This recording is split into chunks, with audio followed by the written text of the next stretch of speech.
Hey, good afternoon, everyone. It's so awesome to see everyone today, and I know we have like the most exciting webinar.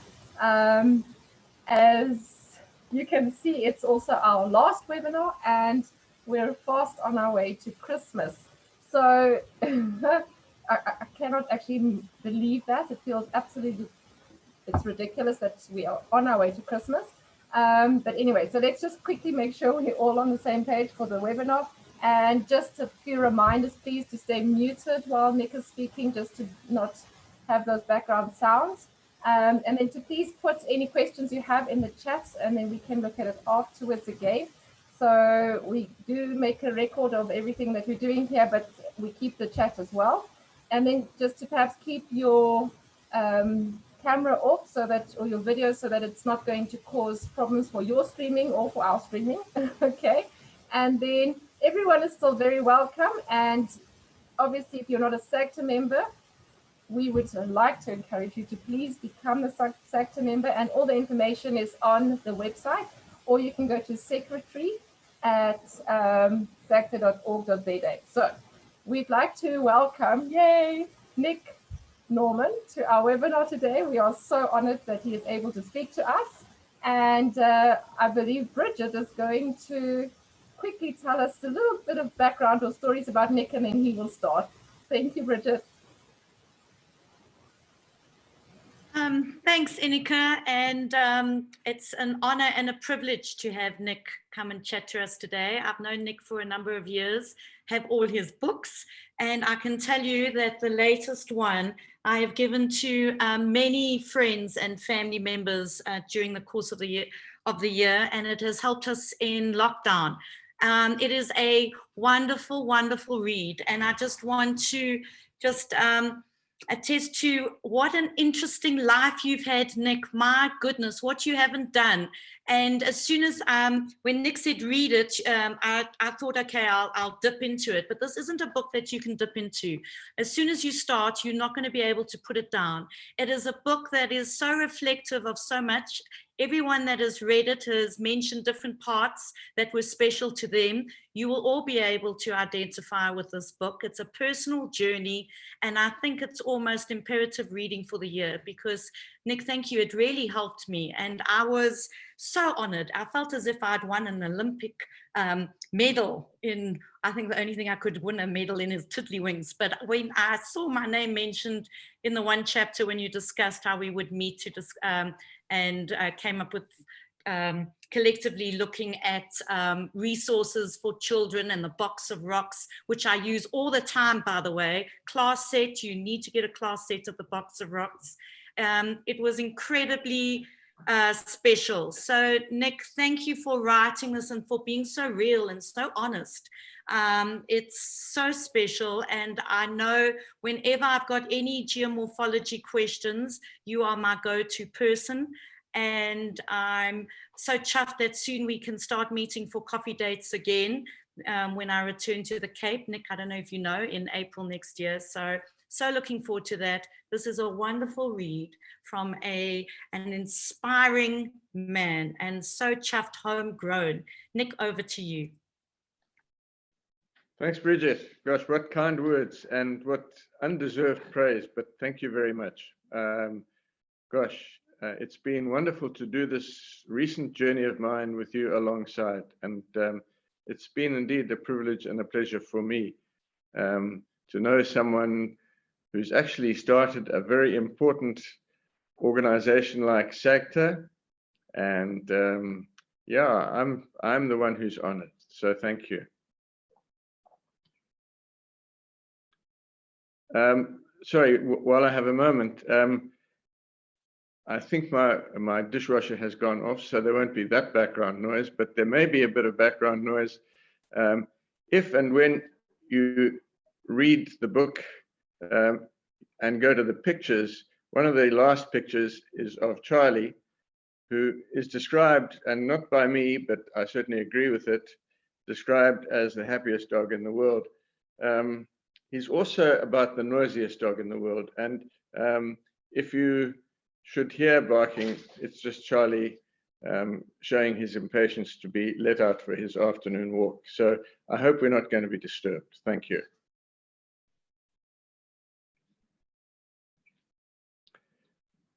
All right, Ineke, must I now go to some other part of the screen?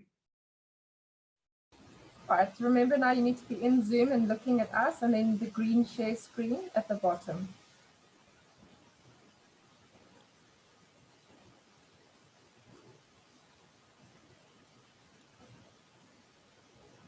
Okay, so that's right. Awesome. Fantastic. Yep, that's perfect. We can see everything very clearly. Thank you. Whoever said it wasn't rocket science didn't know what they were talking about.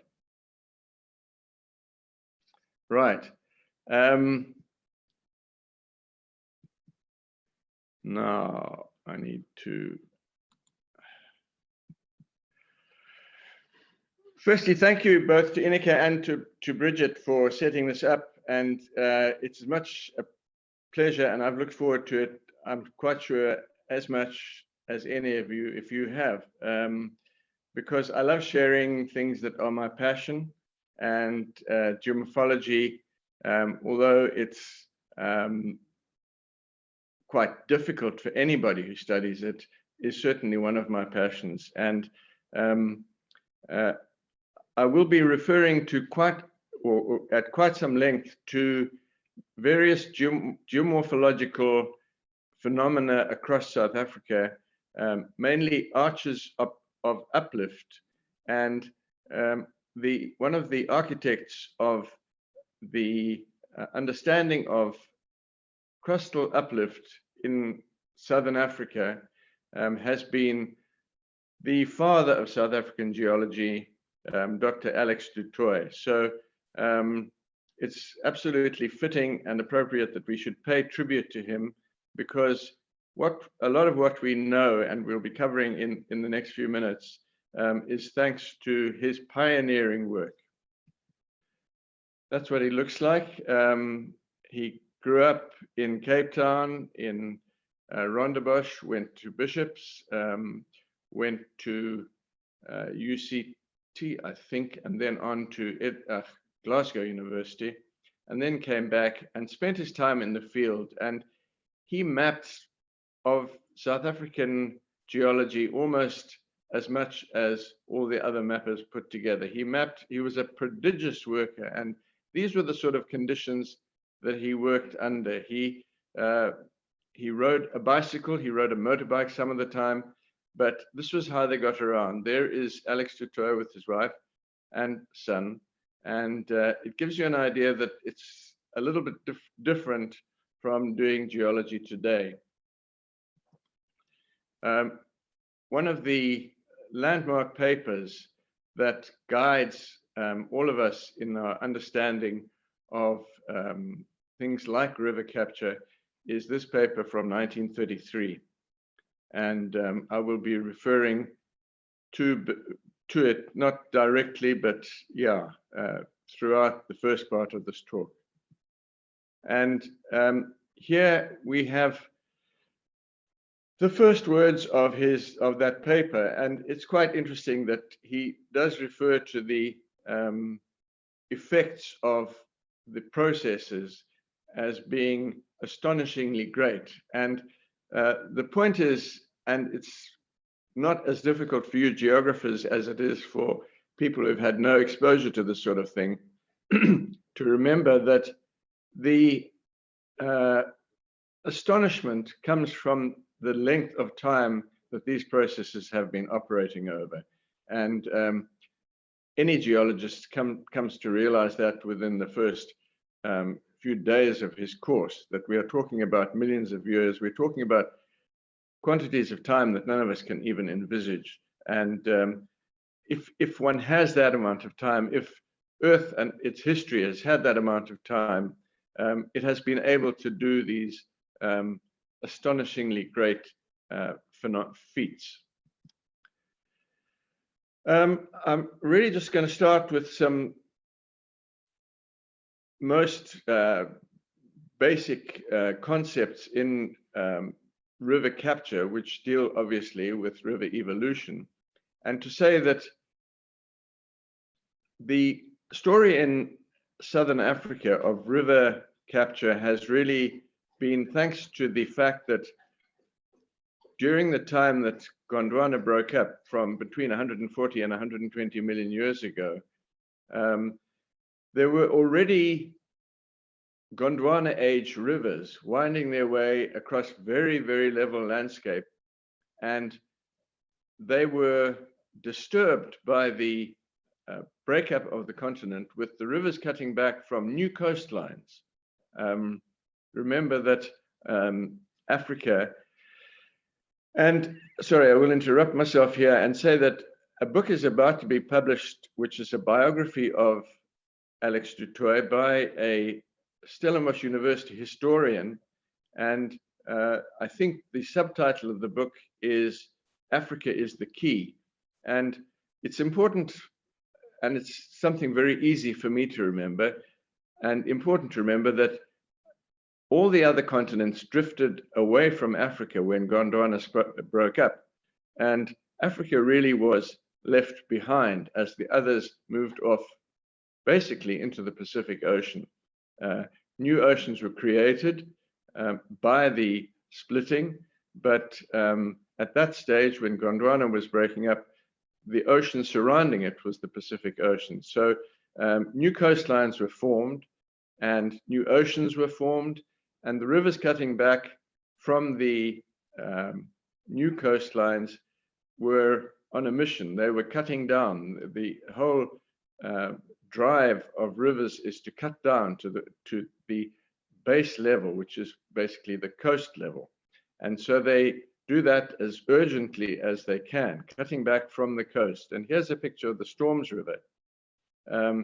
And note how straight it is. It's got no major deviations from that straight line, basically perpendicular to the coast, and cutting a deep valley, which a lot of us are quite familiar with, into the plains of the Southern Cape, and it's heading inland as a matter of urgency. And that's what it looks like from the eastern side. And yeah, it's important to remember that that's what was behind this whole phenomenon of river capture, was the new rivers cutting back from the coast towards the age-old rivers, Gondwana age rivers, that were meandering across the interior plains.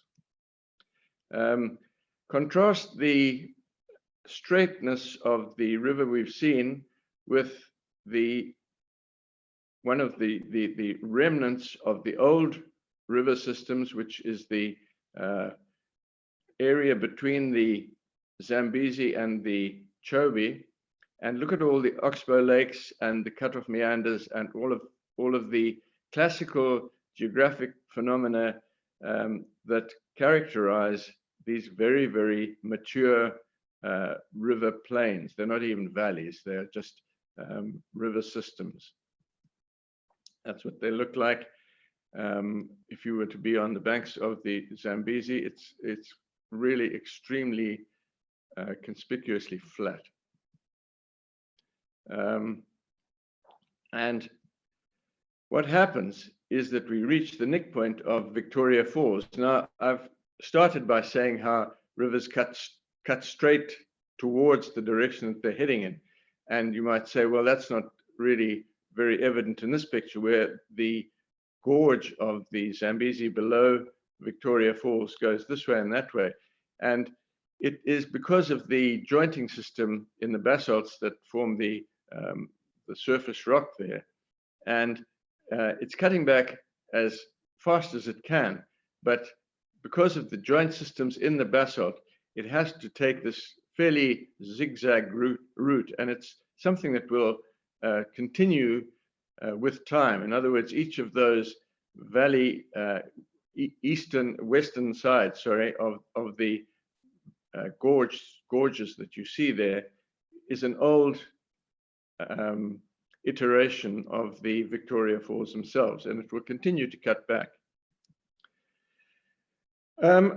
This is a picture taken below the confluence of the Orange and the Vaal rivers, and so it's 30 kilometers probably west of Douglas, where the rivers converge, and it's partly taken to illustrate the energy that active rivers have, and the energy here is illustrated by the size of the boulders that these rivers can move. And you can no doubt see near the bottom of the picture in the middle, the man sitting on the rock. He's a diamond digger, and these are diamond diggings, and the diggers have moved all of that material to get to the bedrock, because they know they soon discovered, they discovered hundreds of years ago, that the diamonds are concentrated near the bedrock, in traps in the bedrock. So although they will find some diamonds well above the bedrock, it's there that they are looking, what is the level that they're looking for. And so they move all of this material to get to the bedrock. And this is a picture above the confluence on the Orange River on a farm called De Kalk, which I was lucky enough to do a geological map of when I was working in diamond exploration.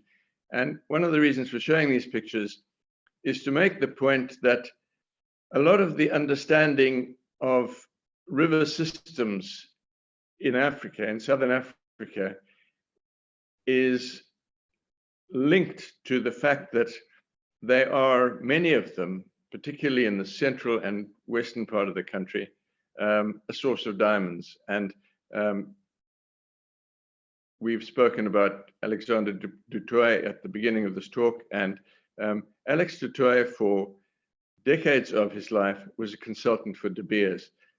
So he got around, he was able to learn from what they were doing and the pitting that they had done, and he was able to contribute very importantly to their understanding. So the fact that De Kalk, where the Eureka diamond, South Africa's first diamond, was discovered, well, gosh, probably hundreds of meters only from where this picture was taken, is relevant to the talk. And this is part of the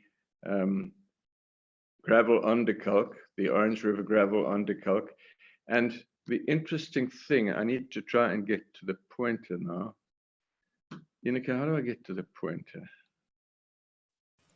So just move your mouse, and then you'll see it on that little thing. There we go. All right, now I want to go back one. And there's my pointer. No.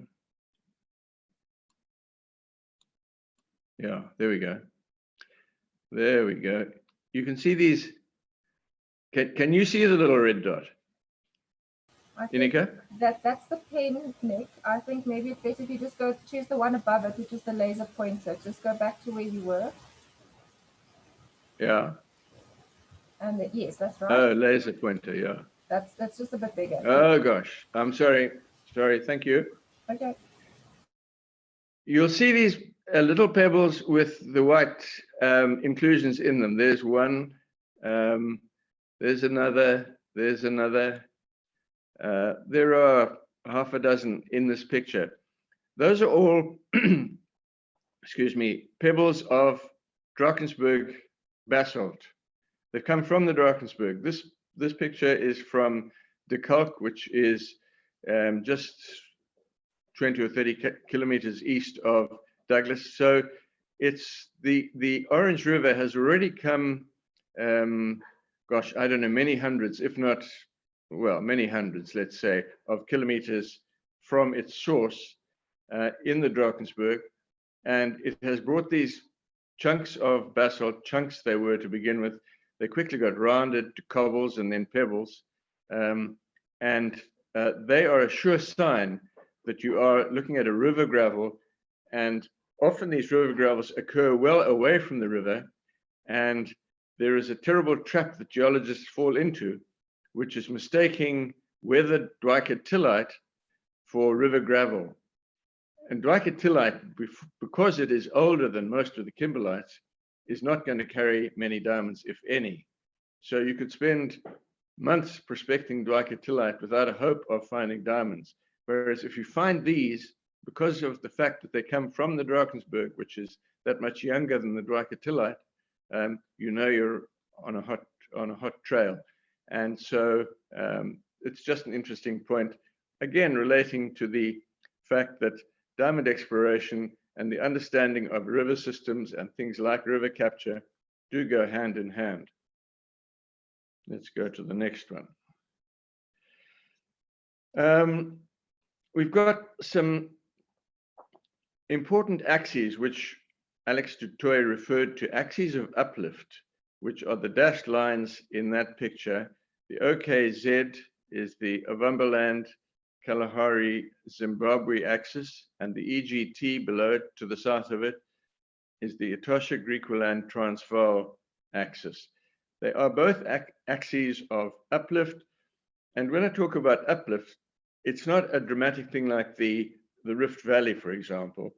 The uplift may be only a few meters, but in an almost perfectly horizontal surface, that kind of uplift can create havoc in river systems. And it's really, in the Central African examples of river capture, it is those axes of uplift that have been the main causative factor behind the river capture. Elsewhere, which we'll finish with, there are other causes, but in the ancient inland plains of Gondwana, it is these axes that are crucial. Now, I've included this picture because, referring back to the importance of diamond exploration and the understanding of river evolution and river capture, one of my real icons has been the man that I'm sitting with there, who's called Chris Jennings. And Chris Jennings was deputy director of the Botswana Geological Survey when I started working in Botswana doing exploration. We weren't looking for diamonds, we were looking for copper, but Chris was charged with keeping in touch with all the mining companies. And I got to know him then. That was in 1969. So what are we now, 2020? So it's a long time ago. This picture was taken, if not last year, the year before. So Chris and I have stayed in touch. I did a book on the extraordinary world of diamonds, and Chris and his company, which he started, were the sponsors of that book. And he's been a hugely important backer of mine throughout my times of writing and even before that.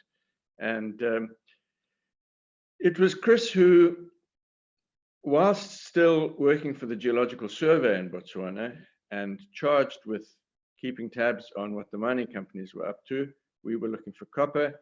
De Beers, although we didn't know it, they kept a very low profile, and we knew nothing of what they were doing, but they were prospecting for diamonds across Botswana, and they had come across some small diamonds. One of the ways which prospectors for thousands of years have prospected for things like diamonds, very durable things like diamonds, and very heavy things like gold and platinum. One of the ways that they have got into new areas of mineralization have been along the rivers. They pan rivers, they pan them quickly. If they find nothing, they may move a few kilometers upstream or a few tens of kilometers upstream, then they'll go to the next river if they find nothing. And so panning rivers is something that mining companies do. De Beers don't do it much, but some diamonds have been found in eastern Botswana on a river called the Mcclatchy River. And the Mcclatchy River is a tributary of, I'm not sure if it's a direct tributary of the Limpopo or if it's a tributary of one of its tributaries, but it heads southwards, and in other words, its headwaters are to the northwest of where the diamonds had been found. Now, how the system of prospecting using river discoveries works is that if you find a diamond, say you were to find a diamond in a pan sample at any point in the river, you would proceed up. What you're looking for is the source of those diamonds. And knowing that the diamonds would have flowed down the stream of the river, they will pursue as long as they're recovering diamonds in their prospecting, they'll head on upstream, until they no longer find diamonds. And then they know that the source of the diamonds is somewhere around where they are, and they'll start to look for the source in the terrain around the river, immediately adjacent to it. So they got to the headwaters of the Mcclatchy, and they hadn't yet found anything that might be the source of the diamonds that they were finding. And Chris Jennings was a graduate of my alma mater, University of Natal. We had a heavy bias towards geomorphology, and Chris knew about du Toit's work on those axes that I've referred to just a moment ago. And he said, well, hang on, you think you've reached the end of the Mcclatchy, but what if the Mcclatchy had gone a lot further to the northwest and had been interrupted by one of these axes, what du Toit called the Kalahari-Rhodesia axis, which we call the Ovumberland. In any event, let's just refer to it as the Kalahari-Rhodesia axis. And Chris knew that it was possible that the proto-Mcclatchy, the earlier Mcclatchy, had gone across onto the other side, which of course is not what happened. It went through on a level surface and has now been intercepted by this axis of uplift. So there's more of the Mcclatchy to the northwest of the axis of uplift. And so Chris said, you guys need to be searching to the northwest. You haven't reached the end of the Mcclatchy yet. And they did that, and quite soon afterwards, they found Orapa, which for a long time was the biggest producer of diamonds, of gem diamonds in the world, and is still one of the biggest producers, and has put Botswana very securely on its feet financially. It's a huge producer of diamonds, of gem diamonds, which is what you want to be doing. And so the breakthrough that was made in the discovery of Orapa was, I believe, to a large extent, thanks to this man in the picture, Chris Jennings. Now, this is what du Toit said about the rivers flowing across Botswana, and he's referring mainly to the Okavango, but the whole system through the Makati salt pans, including the Mcclatchy, is all part of the same environment, and that is the terrain that we're talking about, that is where the river capture was first studied, and is now a big source of study of river capture. And Southern Africa, excuse me, Southern Africa lends itself perfectly because of its high terrain. And although it's high, it's not mountainous, it's very, very flat. But the elevation of these plains that we're looking at here is probably 1,000 meters, which is quite high. If you go into a lot of other continents which drifted away from Africa, you'll find much lower elevations from that right in the center of the continent. So Africa is a high continent, although it doesn't have the Andes or the Himalayas or mountain ranges as such. It's just a flat but high continent. the dashed lines here are the imaginary linkages between the original rivers and the Limpopo. And I've jumped around a bit, but the rivers which have been captured in Central Africa were all originally tributaries of the Limpopo and are now tributaries of the Zambezi, because what happened was that I think I should move on. If you look at the direction of these rivers, now I've spoken about the trails that these rapacious rivers leave, and there are many trails, and one, or let's call them clues. One of the clues that there has been river capture active is when you get drastic changes of direction of rivers like the Kafui there, the Kwando into the Chobe, the Luangwa, which makes a sharp turn there and then gets into the Zambezi. So to get to what I'm really talking about in Central Africa is the capture by the Zambezi, the coastal Zambezi, the lower stretches of the Zambezi of all the Central African rivers, which formerly flowed into, there's Mcclatchy, into Lake Mcclatchy, which was much bigger, and on into the Limpopo. There were other captures. The Kunene captured the headwaters, it is thought, of the Kubango, which is the Angolan, the Portuguese name for the Okavango. And it's thought that the Kolui, which goes into the Kunene, was originally part of this river here, and that the headwaters of the Kubango go right up into the central plains, the high plains of Angola. And it's probable that they flowed into the Kunene, but have subsequently been cut off by the Kubango. So they're in terrain as flat as Central Africa. There are river captures in different directions and by different rivers. And an important one, I believe I'm going to go on to it next, is this Chambishi, which is a big river, which probably, I certainly had never heard of it before I did the study. It flows clearly to the southwest, heading towards the Botswana, Mcclatchy, like all of these rivers were heading in this direction.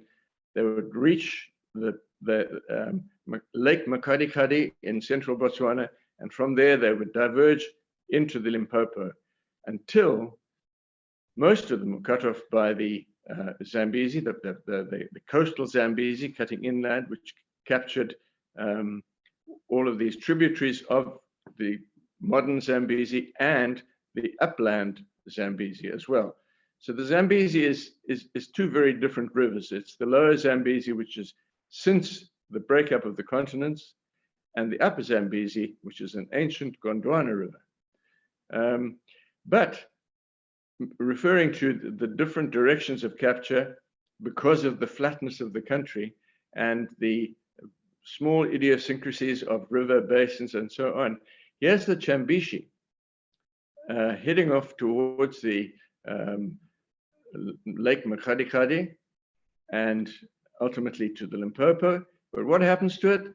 It gets caught by the Luapula, a tributary of the Congo, and goes up into Lake Mweru and on into the Congo.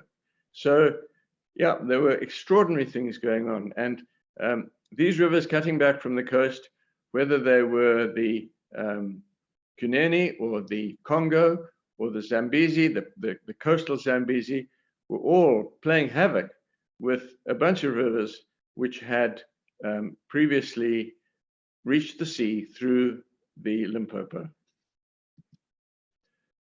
Sorry, this is just to carry on with the Chambishi story a bit. It flows through a a big area of swamps here. And then instead of going, as it would like to have done, onto Lake Mcclatchy, is captured by the Luapula, and off it goes into the Congo. Another one, yeah, I'm sorry, I should have mentioned, and I failed to mention it in the picture showing the Kunene. It was one of the clues that we can pick up about whether rivers have been captured or not is in the fish populations. And this is quite an interesting one, that common fish species in the Kafue and Zaire systems. There's the Kafue. The Kafue, sorry, the pictures are not very good. I do apologize. The quality of illustration is not excellent by any means, but it is what it is. There's the Kafue. Now here's the so-called Congo pedicle. There's the Congo pedicle. Okay, this little peninsula of Congo into Zambia. The Kafue River goes very close to Mufulira and Kitwe. So there was a Chambishi heading off and almost certainly linking up with the Kafue, which almost certainly was linking up with the rivers that fed into Lake Mcclatchy. So here we have the Chambishi now suddenly making a drastic turn and heading northwards into the Congo. And not only do we have this change of direction as a clue that this has happened, we also have the commonality of fish species. And that's just another picture showing you how there's the Chambishi, and it gets up into the Congo. That's very much the same, except here we come to the Luangwa, which is another big Zambian river. Zambia is lucky; it has beautiful rivers apart from the Zambezi, the Kafue and the Luangwa. And just look at the direction of the Luangwa. It was going one way, and back comes the lower Zambezi from the coast, cutting in. It's got a new coastline. It's got new base levels to reach. Up it goes, boom, captures the Luangwa. Yeah, and if you go on any of those rivers, if you're lucky, this is what you'll see. Elephants and wading through the rivers. I'm sure a lot of you, whether from your own childhood or whether because you read the stories to your own children, are familiar with the story of how the elephant got its trunk. A famous story by Rudyard Kipling. And it's one of those, the Just So stories. And I cannot resist referring to a point about this picture, about this cover page of the Just So stories, without pointing out the fact that it came from the British Council in Bogota. So yeah, these are just some of the nice little touches in the story. And that was how the elephant got his trunk. And the point of introducing what might seem like a diversion is to draw your attention to Kipling's very poetic description of the Limpopo as gray-green and greasy, but also great, the great gray-green greasy Limpopo. And in fact, there it is great. But you will see why, because this is the Limpopo. And it has been joined by a river which most of people who are not geographers have never heard of, called the Shashi. The Shashi doesn't even flow all the year. It flows after heavy rainstorms. But look at it. You could land a Boeing on the sand in that Shashi River. The Boeing, actually, what you call it, Limpopo, is a trickle compared to what the Shashi would have been in flood. And why is that? The Shashi comes from up in the northwest from Lake Mcclatchy. Not directly, but it's coming from that whole central Botswana area where all the rivers were heading for before they were captured by the coastal Zambezi. And that really just summarizes what we've said and why that confluence of the Shashi with the Limpopo is a very illustrative point in this whole exercise we've been talking about, which is the capture of Central African rivers. All right, so much for Central Africa, which has been for many people who've studied it, and I haven't, I've just read what other people have studied, has been a wonderful story of river capture. But you don't have to go that far. You can find nice examples of river capture much closer to home. And this illustration is from a paper written by Johan Hartung, whose name you see there. Johan is a geomorphologist who studied at UPE, and he did his, I think this was his PhD, on river capture in the rivers in the southeastern Cape. And this is a completely different type of river capture because we don't have uparching. We just have rivers which cut back to a deeper level and cut back through mountain ranges. Here at the brown are the mountain ranges. A tributary of the Kharif River cuts back. This is the tributary, cuts back, breaks through the crest of the mountain range and links up with another river, which was a tributary of the Baviaanskloof. So ultimately, given enough time, and you've got millions of years, the Baviaanskloof, which did flow out through the Gamtoos, or through into that bay, which is Jeffreys Bay, basically. The Baviaanskloof now makes a right turn and then a left turn and comes out in the Kharif River, which is really quite an insignificant river. If you drive to Cape St. Francis, you cross over the Kharif River, and it's no big deal at all, because the Baviaanskloof is not a big river. What is a big river is the Gamtoos. The Gamtoos is probably at least as big as the Sundays River.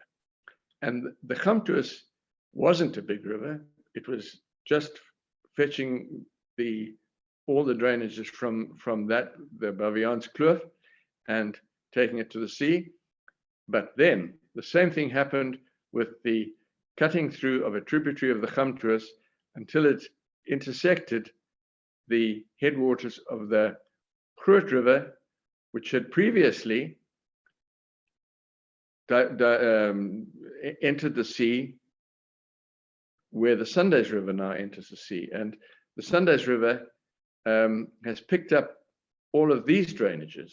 So it's a situation of cutting back and intercepting headwaters of other rivers and capturing them. So river capture, or river piracy as it's sometimes called, is a very good name, because a good example is this Gamtoos, which is a magnificent river when you cross it between Humansdorp and Port Elizabeth. And it's only magnificent because it's now got all of the headwaters of what was previously entering through the Sundays River. So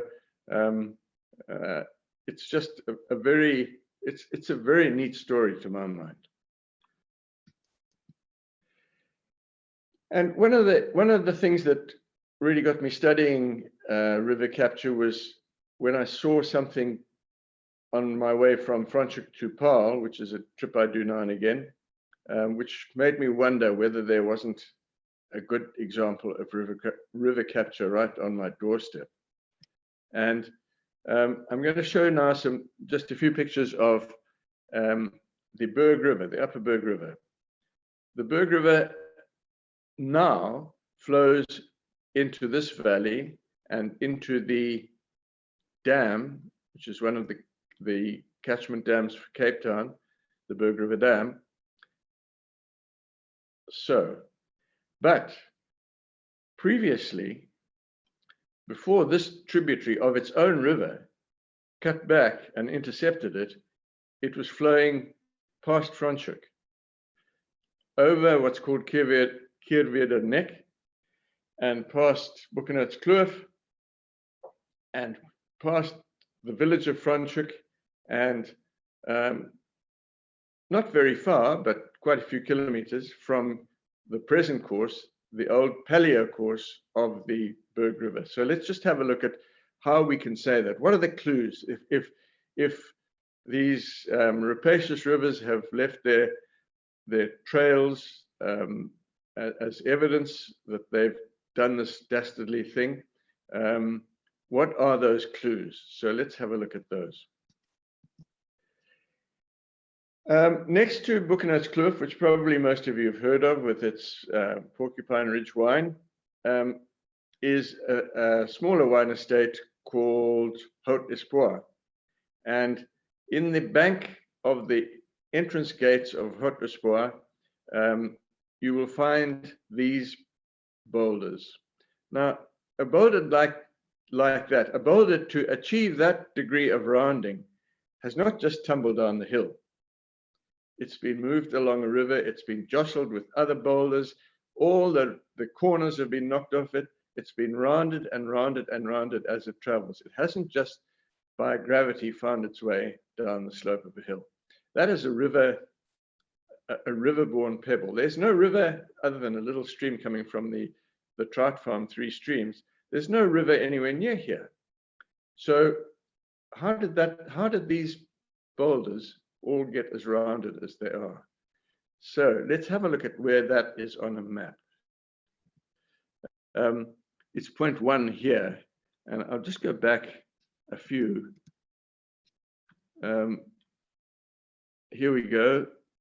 It's about in here somewhere, but it's near no river now, and it's just the first point that I picked up as I sought to find out how the ancient course of the Burg River might have run. That's another one on in the vineyards of an estate, the Virgin man, what's he called, Branson, Montrachel. If you come to Franschhoek and should drive up to Montrachel, which is definitely worth a visit, in the vineyard you'll find, if you were to walk through the vineyard, you would find boulders, occasional scattered boulders like this. They don't belong there. There's nothing that will have brought them other than a river, and there's no river anywhere near there. So it's the old Burg River. That's point 2. This is in Franschhoek, 50 meters from my house, and it's a beautiful river-rounded boulder in the upper part of Franschhoek village. How did it get there? It didn't get there just by rolling down the slope. It was brought there, it was dug out of the ground. It wasn't brought there by some person. It was brought there by the river. So that's point 3. I'm sorry, I can't see everything here, but you can see point 3, I believe. If you carry on towards Paarl, and you're now approaching the Drachenstein Correctional Services, or Drachenstein Correctional Services, the prison where our former president was housed for a while, you'll find these boulders where there is no river anywhere near. It's the same old story. That's point 4. I beg your pardon. I missed one. It's point 3. Okay, let's go on. Lots of them, far from any river. That's 4. More of the same. Wherever you go, there are just heaps of these river-rounded boulders, nowhere near any river. And this, in fact, was the thing that really had me questioning whether there hadn't been this river capture in Franschhoek, because this is now a berry farm, a blueberry farm, but it's got hectares, many hectares of floodplain that is as flat as a billiard table, and there is no river there, and you don't achieve that kind of flatness just by normal processes of erosion. It's only by river erosion, and so that great river flats without a river is one of the best clues that you could find. And on we go. And these are very much the same sort of thing. We're heading now towards the confluence of the ancient Burg River with the modern Burg River. That's a typical, a diamond digger would tell you that's a typical river gravel. And diamond diggers are used to seeing them away from rivers because rivers move around, even when they're not captured. But this is clearly a case of capture. And that is the whole thing of the Burg River. And this is in the wall of the correctional center where Mandela was. And there he is. And he was able to step out on his release and get into or drive out of the gates and onto the road that links Paarl and Franschhoek. He can do that. He could have done that when he did, only because the river had moved. The river is now kilometers from where it was. It would have flowed about at the foot of that plinth there, but it now flows 3 to 5 kilometers to the south of that. So that's the story. That's my story of river capture. I hope I haven't bored you to tears. And I did ask if I could give a little punt, a commercial punt for my book, which I've done here. And there are some details. If you want to write down my email address, I'd love to hear from you, and I will send you a copy of the book to your nearest postnet. And the reason I do that, and I don't charge you for it, is because sending books by postnet to postnet, not to a street address, is by far the cheapest option for me. And if I'm not going to charge you, I need to find the cheapest option. So the cost of the book in the booksellers is 320 Rand. The cost if you buy it from me is 320 Rand. And if you would like a copy, just email me, tell me where your nearest postnet is, and I'll get a copy straight off to you. And I think that is my story. Oh my word, that's absolutely brilliant. Thank you so much, Nick. I've seen a few questions. Would you be willing to take some questions? Yeah, sure. Stimbili was asking that you refer to the wind gap as the abandoned section. Is there any significance to that? Sorry, say the question again. Okay, Stimbili was asking, he said what we normally teach at school is as the wind gap when there's river capture. You refer to it in your legend or your key as the abandoned section. That's correct. That's correct. Is there any significance to you changing that or using that term? I picked it up from Johan Hutting, who did his thesis on the subject. So he's a geologist, not a geographer, and he probably needs to do a few lessons in geography. Okay. Okay, great. There was another question here on, I need to find it quickly, sorry. Okay, the pattern there, the stream pattern of the Zambezi and at Vic Falls, where the extreme angles are there. Is that the rectangular stream pattern?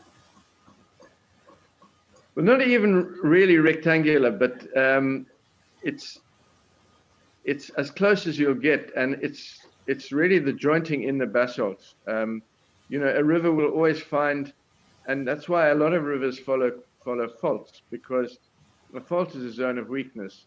A joint in a hard rock is also a zone of weakness. So they will pick up joints, and they may not follow them absolutely faithfully. In other words, there may be little zigzags which they straighten out, but they are the old joint patterns in the bedrock. Okay, great. Sue wants to know if the Kharif River is also captured there near Priska. The Kharif River is a very, very complicated story, and I haven't, and it's perhaps remiss of me, and I haven't gone into it, because the Kharif River used to enter the sea literally hundreds of kilometers south of where it now enters the sea. And there are various stories of capture in the Kharif River, which I would have to, there is a wonderful piece of work by a geologist called Mike DeWitt, who works for De Beers, worked in the past for De Beers.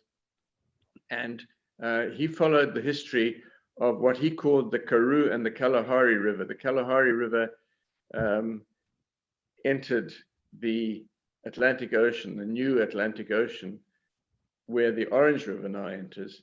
And the Kalahari River entered where the Olifants River, west of sort of Van Reinsdorp, I think.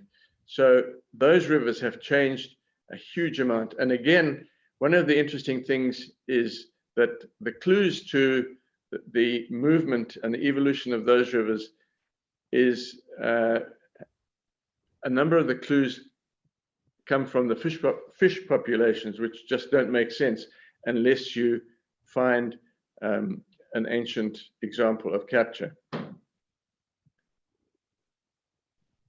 Sorry, that probably doesn't answer your question at all. I don't know, Sue, does it answer your question? I think that would be great.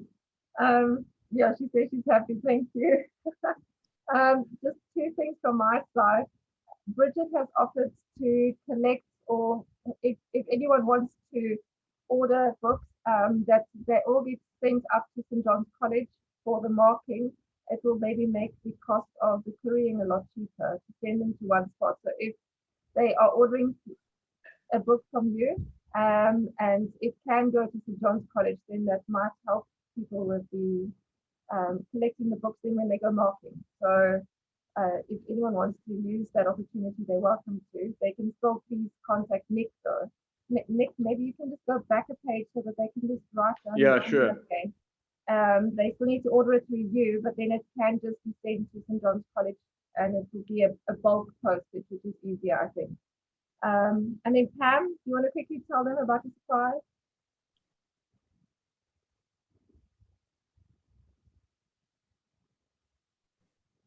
Okay, you have to put your sound on, perhaps.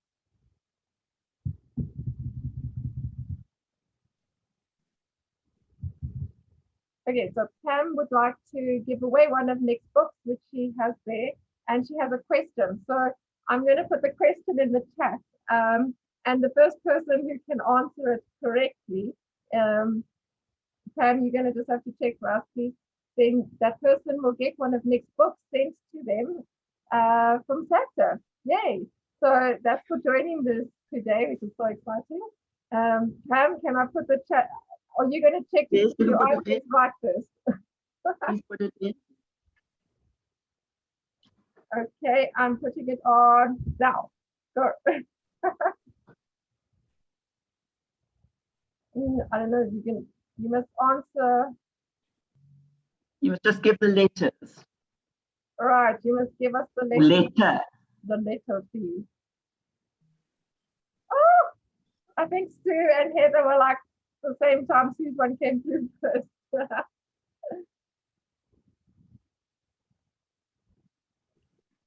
And then I think Sharon was the third one. So Pam, I think you're going to have to decide. That's only one of them. There are two there actually that he didn't write. So you're not there yet.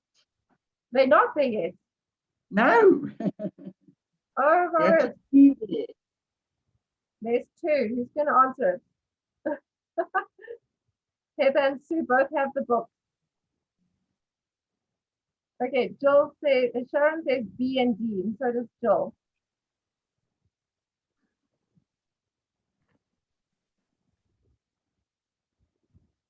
There's two books that should be. Okay, I don't have two books to give away. So I'm going to put everybody out of their misery. You're quite correct in saying D, which is The Land God Made in Anger, which is by John Manship White. It's all on Namibian geology. And then the other one was How on Earth, which was actually written by Professor Terence McCarthy. So it was D and E. So nobody wins the prize. It's a bit sad. Yes, oh my word, can you believe that? Okay, well, I'm sure that they're still going to buy Nick's book in any case because they need to. Okay, now I've got a question. Okay. So Nick mentioned one other book that he's written in his talk. What is it?